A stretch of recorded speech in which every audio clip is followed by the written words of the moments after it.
şimali sıypanına lelem senin zülfünü ayıp görmey şol şimalın kavan yan yarım seni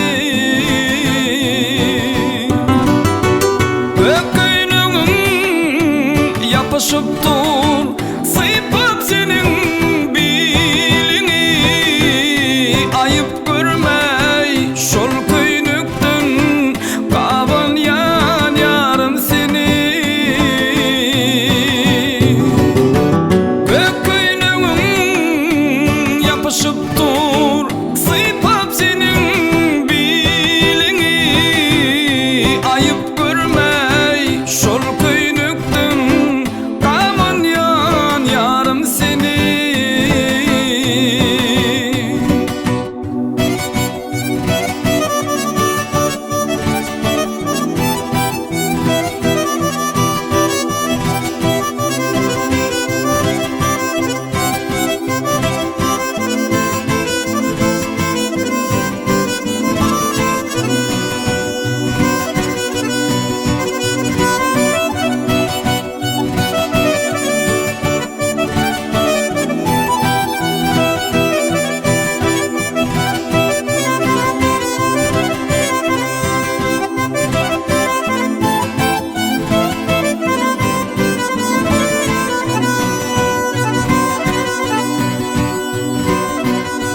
Kimi bindi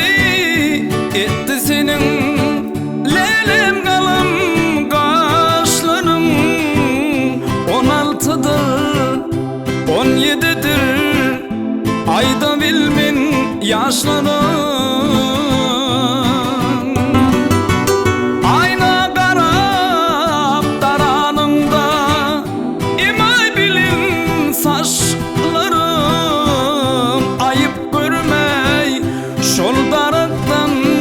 kavan yan yarım seni boşarıma takanıpsın altından bilerini şonun bilin artıp var yar lelemin güzellüğü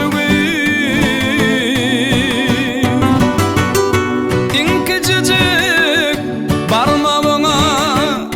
takınıpsın yüdüğünü ayıp görmey şol yüdükten kavan yan yarım seni İnkicicik parmağına takayıpsın yüdüğünü ayıp görmey şol yüdükten kavan yan yarım seni